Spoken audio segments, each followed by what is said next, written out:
Hey everyone, welcome to another episode of Prelude to Positivity. My name is Tommy Geraci. Today, my guest is an artist, a singer, performer, musician, and also a host, Mr. Tim Young. How are you, Tim? Hey Tommy, I'm good. How you doing? I'm good. We're both in New York, but we can't be together yet because we're still distancing. That's the idea. We're being good.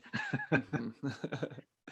So I want to know a little bit about you, like how you were growing up, because I imagine that little Tim was just as talented and just as into music and performing as you are now. So how were you growing up? Little Tim was not very different than the Tim you have right now. You're correct there. I grew up with a small family. I have one older brother, and just me, him, my mom, and my dad out on Long Island native, Suffolk County. Here comes the train. I am very used to. I've lived near trains my entire life.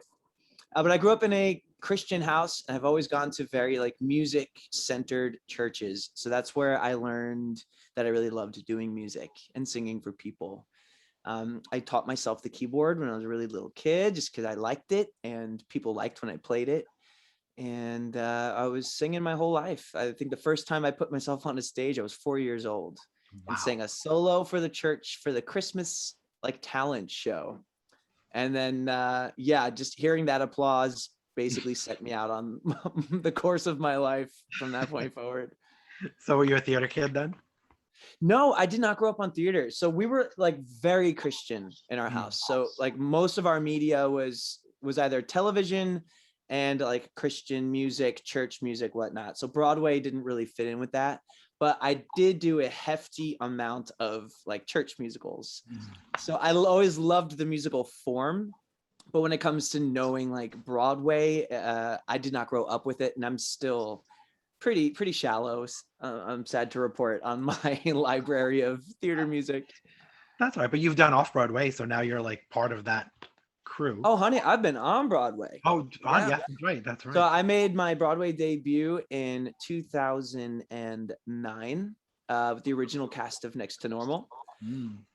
Which was amazing. I was in school for marketing, and I had started doing theater on campus because I ran two Christian bands twice a week for 5 years. And then I went to college and just no more music performance at all. I joined a dance team, and that was great, but it wasn't the same. I wasn't singing. So I found the theater club on campus, and they were doing Seussical the Musical. And I was like, that is for me. And that was the first like widely accepted, musical, like widely known musical I had ever been in. And I just got the bug, and I did every show at that theater. And then one summer I went out and I auditioned for everything I could find. And in my senior year, I got called in for a show called Next to Normal. They had seen me at another audition, and rounds and rounds and rounds of auditions. I got a part, and I had to decide to stay in school and finish my last year and get my marketing degree, or to go out with this show that was maybe going to move to Broadway, but no guarantees. And I left school. I did the show. Then the economy crashed. There was no jobs for marketing undergrads. And it turned out Broadway to be was the securest job I could have So you made the right landed. decision. I made the right choice. Yeah. I've done a few shows since, and I've had something of a career. Yay. So now fast forward to 2020 because everything just changed in 2020. So how did you pivot your career so that you could still connect with the audience and do the stuff that you enjoy most? Yeah, that day they announced lockdown, just everything. So my boyfriend at the time broke up with me that day, like an hour before the announcement. Yeah, it was all very strange, but just kind of out of the blue, he broke up with me. Like an Um, asteroid or something that came through. like came over, I had made dinner, we were gonna cook dinner, and then he just broke up with me and literally ran out of the house. Oh my God. He was going through something. Oh wow. Uh, so then I was sitting there like, what just happened? And then there's the announcement of lockdown. And immediately after that, I just got email after email. I had gigs booked all the way through 2021. Everything gone. So no more income. I was auditioning to like maybe take over the lead for Hadestown, which was on Broadway. I Yes. was filming the tape. I only stopped filming because my boyfriend came over for dinner. So lost the boyfriend, like no auditions, no jobs. And this was like, okay, welcome to spring 2020. And I think it was like a week or two into it when it was showing that this was not something that was going to blow over. I just, oh, they had just announced that New York was under a curfew and everybody needed to be inside. I forget what time it was, maybe 8 o'clock. Yeah, I think it was 8 o'clock first. It was some crazy Yeah. thing. Yeah.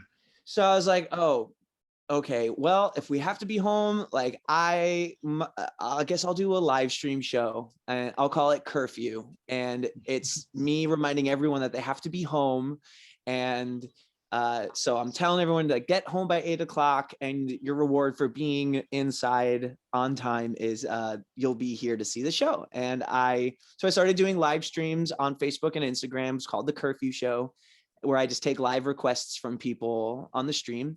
And whether I know the song a lot or a little, I just do my best and just try to make it fun and take every request that comes through and talk. And it was a way for me to stay sharp and engaged. Yeah. And also a way for me to not feel so alone and isolated, and a way for just everyone I know and the people that, like to see the kinds of things I do, for us to all kind of be in the same place at the same time, even if we can't be in the same room at the same time. Yeah, because what you do is very interactive with audiences, and even Broadway, you do feel the audience, the energy. Oh yeah, everything. I do a lot of recording and whatnot, but like the majority of my income and like the kinds of performing I do is live, full in front of an audience, and it's always very interactive, always very engaged. So, it took a little adjusting to get used to seeing my engagement being little hearts floating up the side of the screen. And little faces. I know, but I've grown quite an affinity for floating outlines of hearts. Yeah. You're gonna look for them when it goes back to everything. You're gonna be like, "Where's the little hearts?" Yeah, I'm gonna need people to hold little signs and just like do gestures. And speaking of that, how does it feel now that we're slowly coming out of this? How does it feel to you, energy-wise? Hopes and your hopes, are you getting like a little bit of that feeling like, yeah, this is gonna be back? We're good. I am. Yeah, I have a lot of hope, and there's signs of life springing up all over the city. You know that. A few weeks ago, I do a lot of work at Club Coming, which is a nightclub in the East Village. Mm-hmm.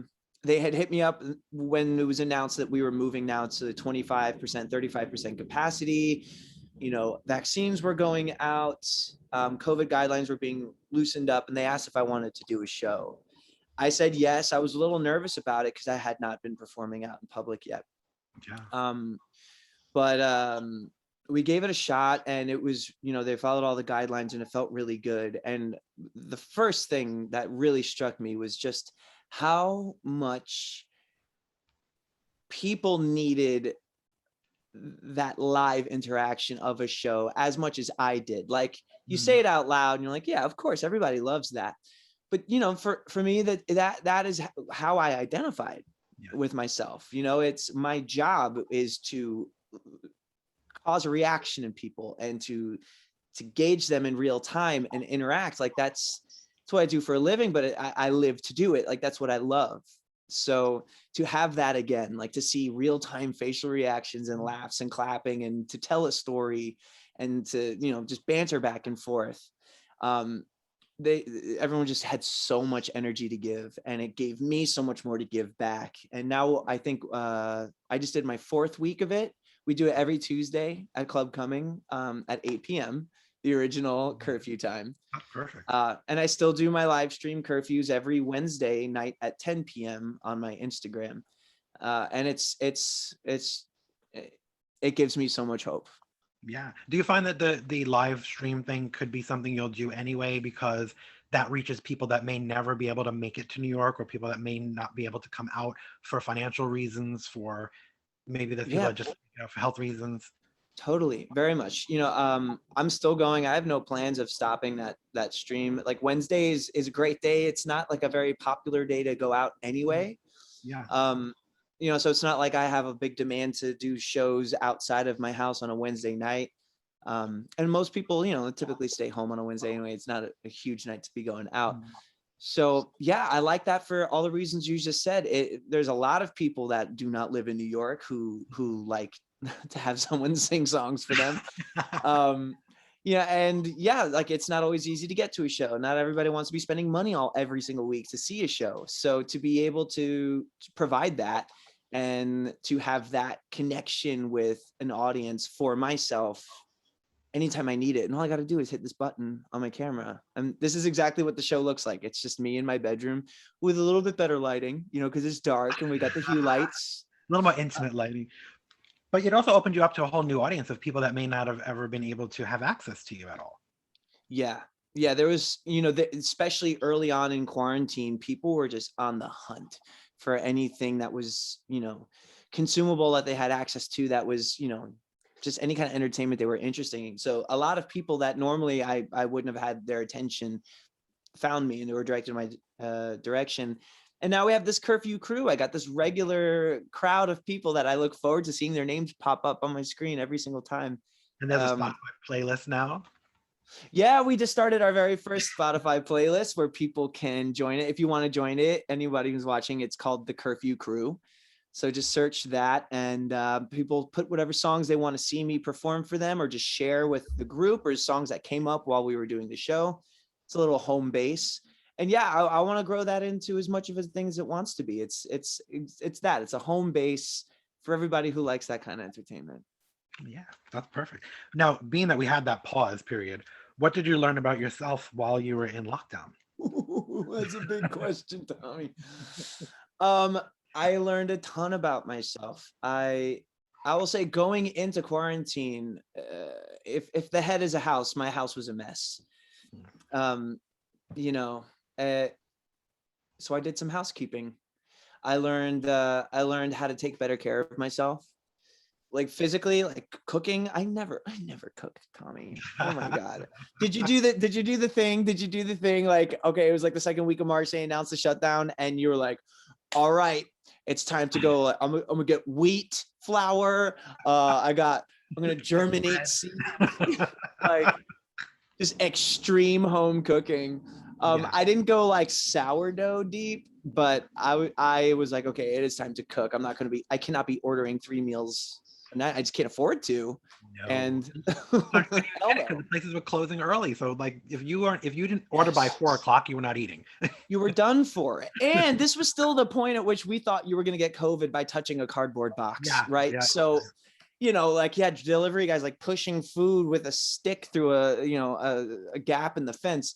So I was like, let me learn how to cook. And that kind of trickled out into everything. Like, let me actually take time to take care of myself, like in the morning, instead of just like jumping into doing stuff. Let me go to bed at a regular time and make, you know, my physical health something that's more like sustainable.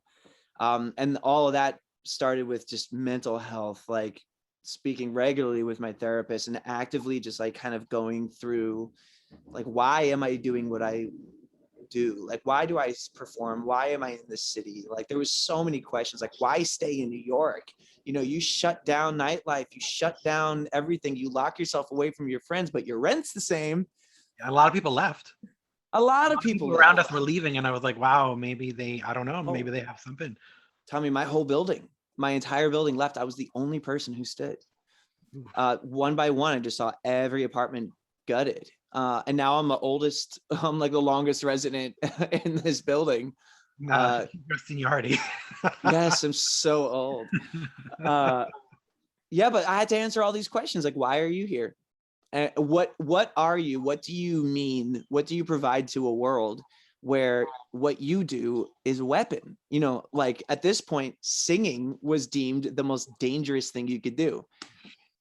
Right? It was. Because you're luring people out there to get together, and that's not good. Well, not only are you encouraging people to gather, but you're breathing out, projected and rapid breathing, and it's, you know, it was the best way to spread the disease. That's why you saw these choirs having breakouts, right?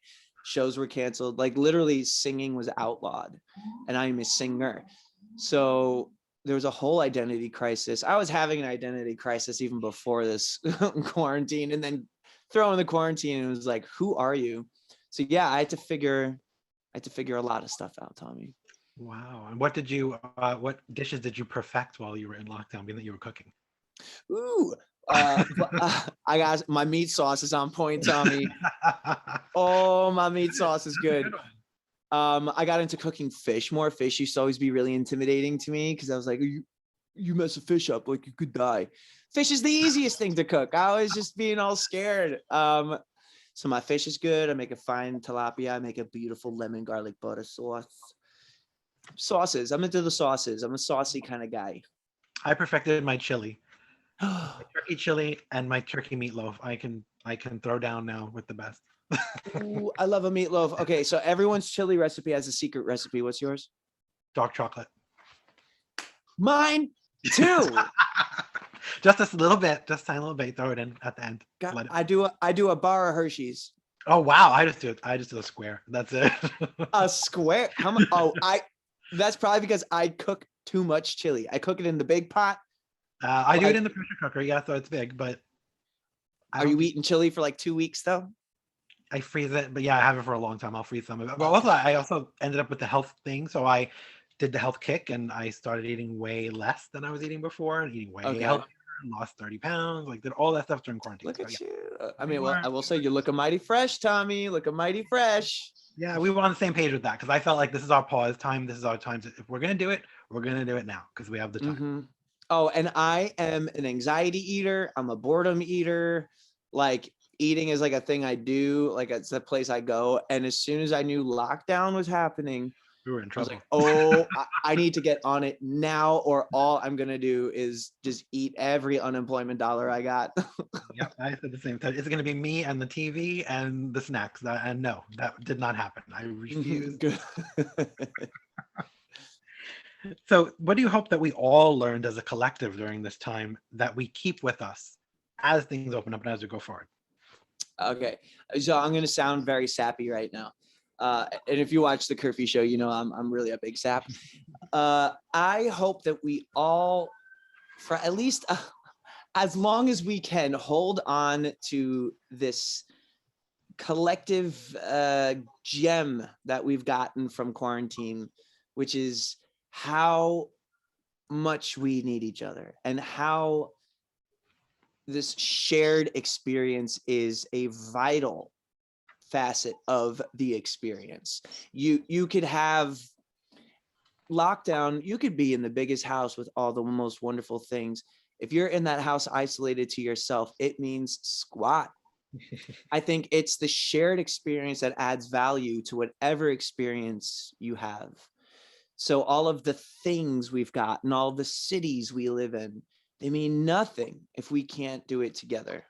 So I think that, especially, I'll speak for New York. I've lived here my entire life and I've been in the city for 15 years now. I think you will see a brand new energy when it comes to nightlife and clubs and shows.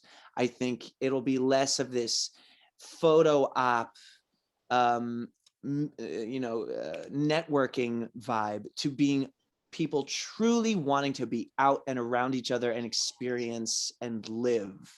You know, I work in nightlife. I've worked in nightlife professionally, like beyond just theater, for like the last 6 or 7 years.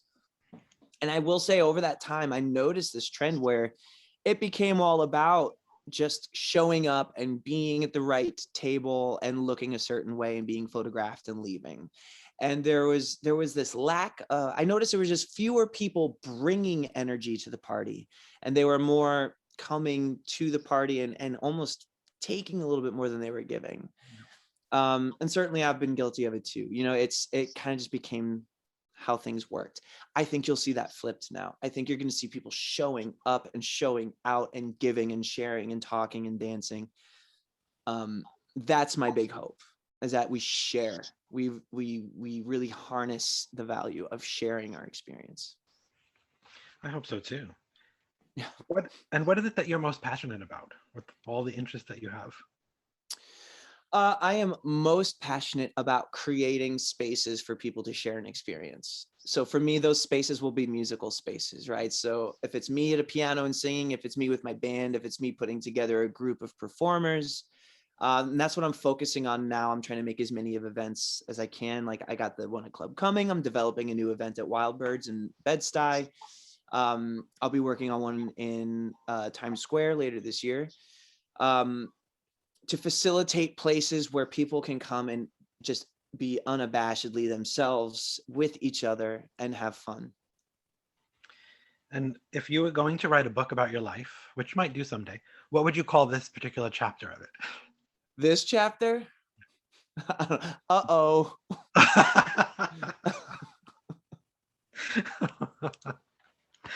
What else did I want to ask you?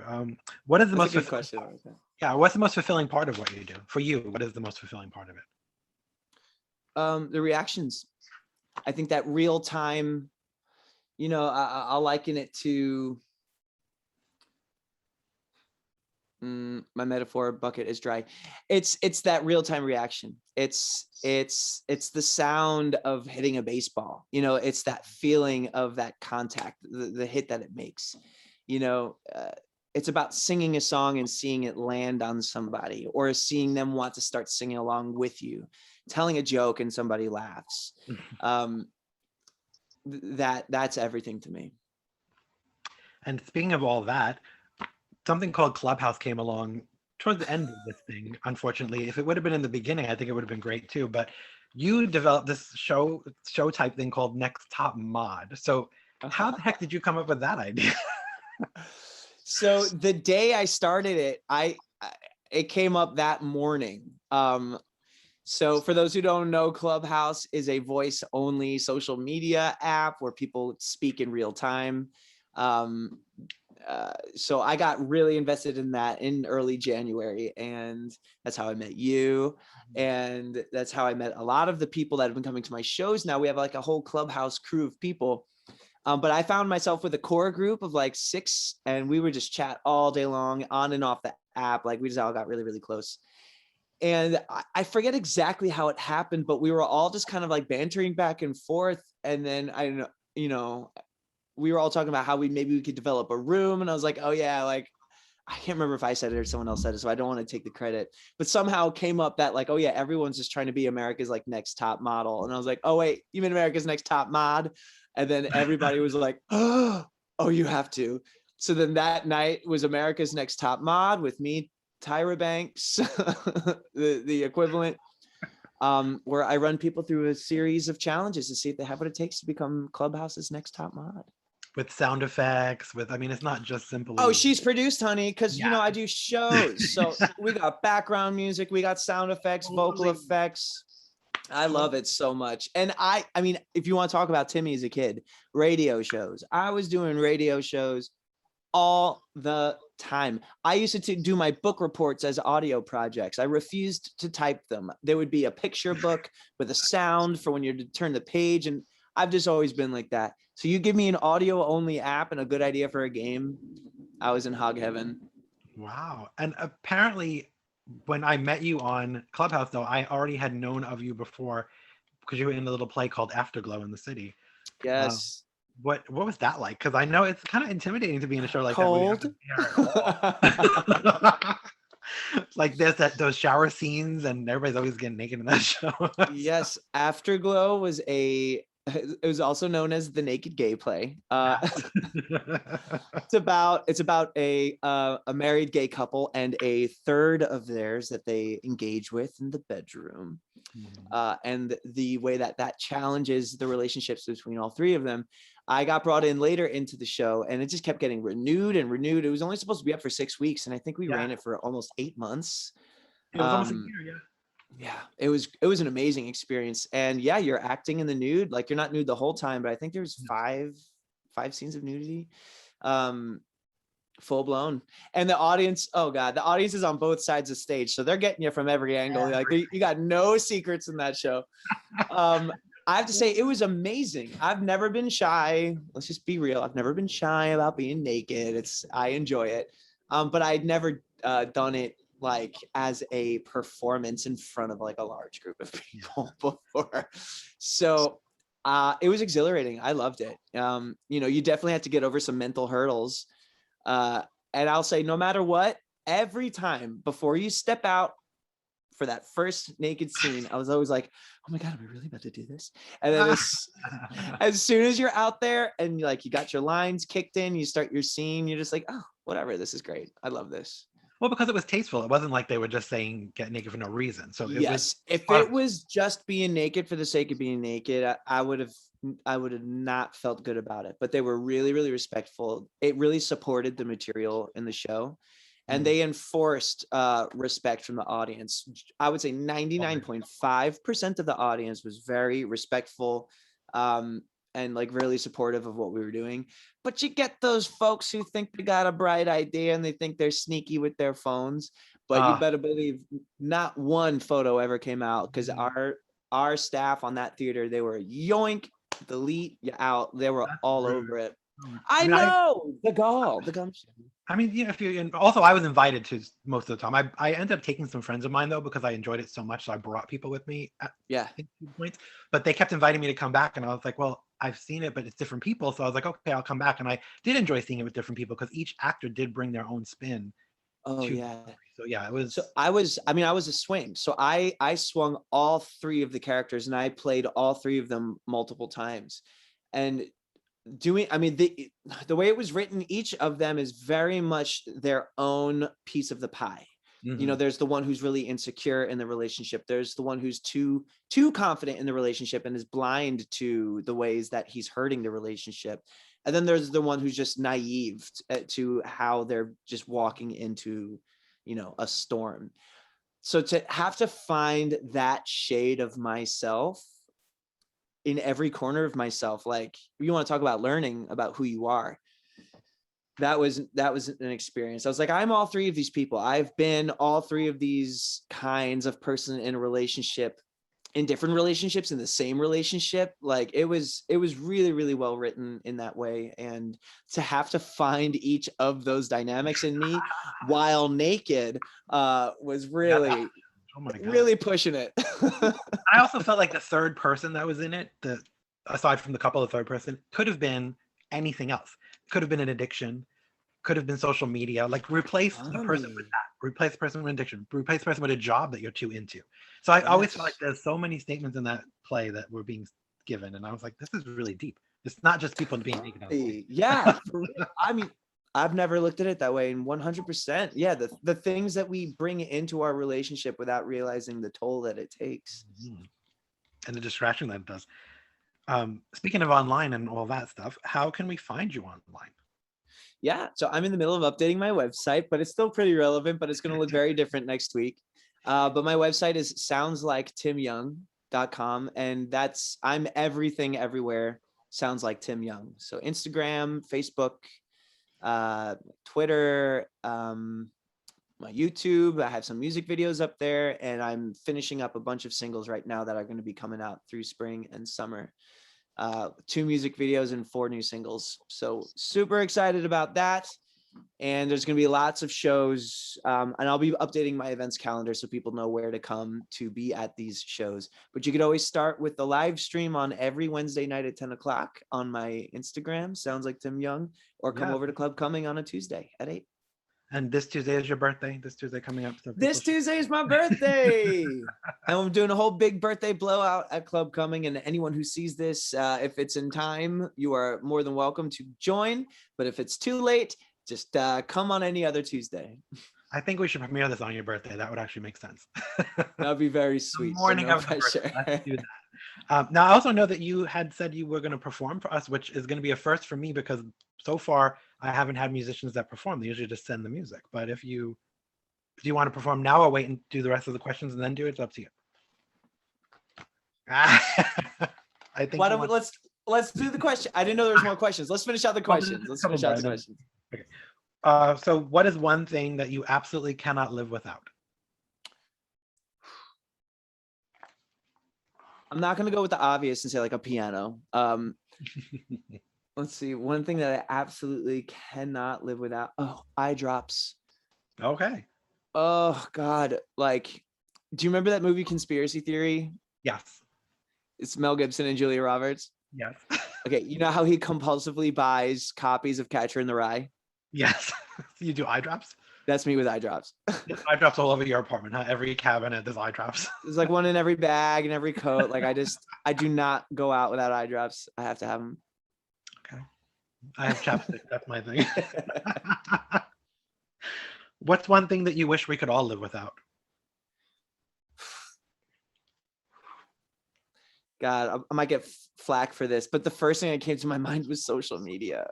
I love it for the way that it connects us, but it's also it can be quite reckless, you know. So maybe it's not social media itself. Maybe social media is just highlighting a sense of perhaps reckless connections. Yeah, and I wish we could be a distractions. little.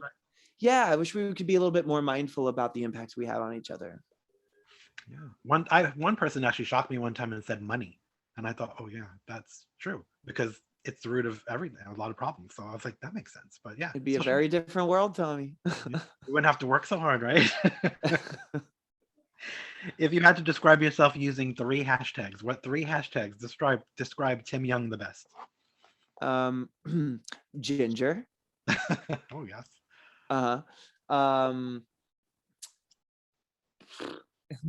Goofball.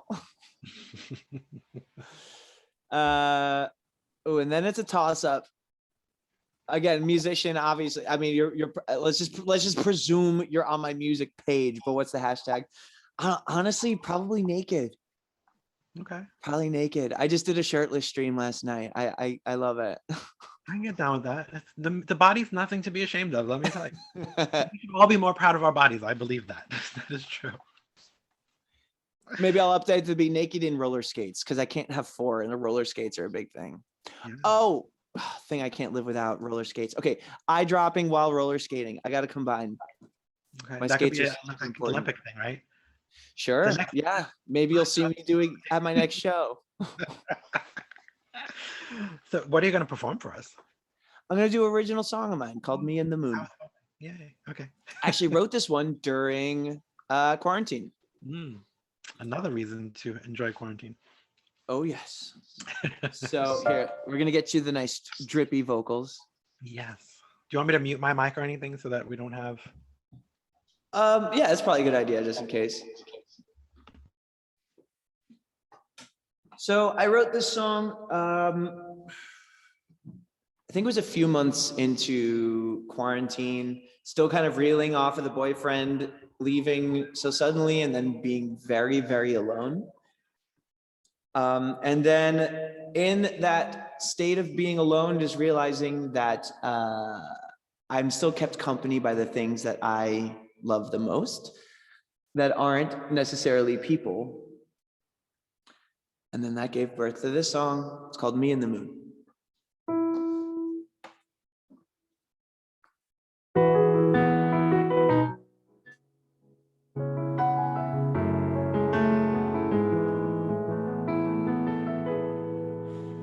I've seen a lot of the world from a man that sings. I've collected all my favorite things, like the chill of the ocean, blueberry, anything, and the moon at night and the light it brings. Then along came a lover, and it felt so right. We look at art all day, make our own at night, and he shared with me all the things he loved. Then he took them away when he had enough. And now I still can't go to the Guggenheim, 'cause every time I hear that word I think of him every time. It's just a lifelong lesson I learned too soon. At the end of the day, it's just me and the moon. It's just me and the moon.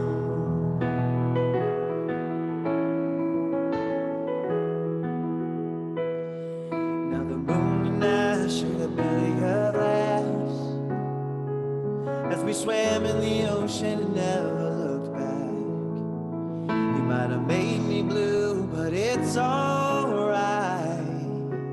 'Cause blueberries are my favorite and the moon's still mine. Then along came another, and the other was fine. We're playing Norman fucking Rockwell as we fuck all night. And he shared with me all the things he loved, and he took them away when he had enough. And now I still can't listen to Lana Del Rey. The music used to make me happy, but he took that away. It's just a lifelong lesson I learned too soon. At the end of the day, it's just me and the moon. It's just me and the moon. Oh, moon, why do I always let them lead me astray? Oh, moon, I fear my love is wasted on everyone but you.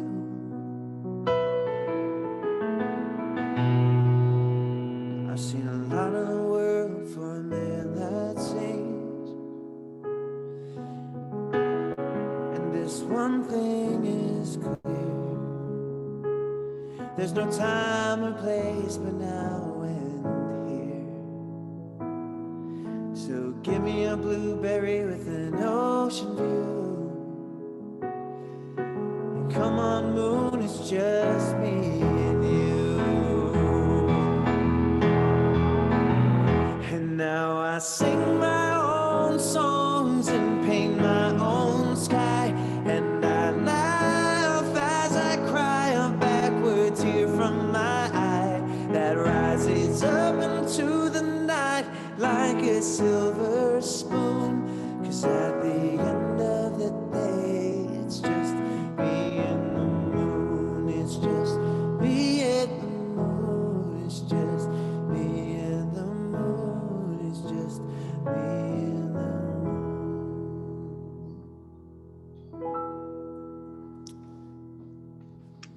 That was beautiful. Thanks, Tommy. Yay. So online, it sounds like Tim Young everywhere. Everywhere. And Tuesday nights, club coming.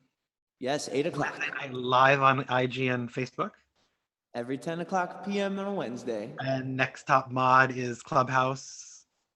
Right now we're on break as I'm figuring out the new schedule, but that's probably going to go to a weekly. I'm still figuring out what night. You're probably better off doing that. I mean, it's a lot of work, my God, and on your voice too, to be. It's a lot of talking. I was doing it every night too. I have no idea how people do multiple rooms a day, and then by the end of the day, they sound like this, and you're like, maybe you need to drink tea and go to sleep. Welcome to America's Next Top Mod. So what's up next year besides that? You have, I mean, that's a lot, but anything else that you Times Square show? So yeah, the Times Square thing, there's going to be a new club opening up in Times Square that I'll be doing music direction for. But that's still under wraps until later this year when they have a definitive launch date. So keep an eye out. I'll update my website for that. That'll be later this fall. But right now I'm in developments for a Sunday brunch show, which will be bi-weekly, likely to start either April 17th or 24th. We're still figuring out the schedule, but later this month. Yes. Oh, it'll be a hell of a brunch show too. Tuesdays and Sundays with Tim. Yes. No, Saturday brunch. Saturday brunch. Oh, Saturday brunch. Okay, Tuesdays and Saturdays. Brunch with drinks anytime is good. Yes, and also Thursday nights. So I've been hosting with my friend Jorge at the club, the Deep End, for the last year and a half, well, 2 years, but the quarantine break, Super Smash Brothers video game tournaments, and they're coming back. And if you want to talk about hope in New York City, it's this tournament coming back. So that's going to be every Thursday at 7 o'clock at the Deep End in Brooklyn. If you play games, if anybody out here is a gamer, come. Leave it to the gamers to rejuvenate everything. Yes, they never went anywhere. This was a heyday. This is gamer everything. You're live streaming everything, consoles, TVs. It was a gamer heaven. I want to thank you for taking time because I appreciate it. I know you're busy, but I appreciate you coming to talk. I had a lot of fun with you. I wasn't surprised. Too. I don't think I can let you go without asking you to give everybody a thought for tomorrow. Ooh, I love it. Let's do it.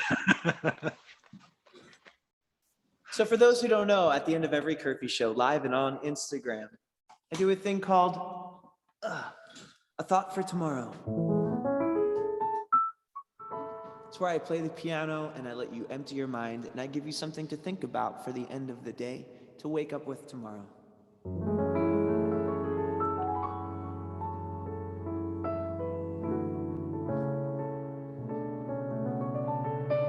And your thought for tomorrow.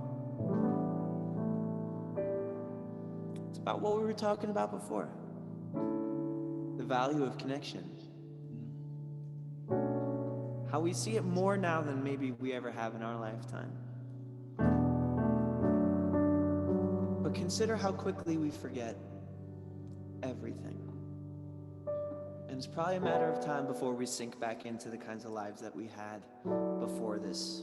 But if we can hang on to one thing, if something can prevail through all of this, let it be how important it is to stay connected to each other.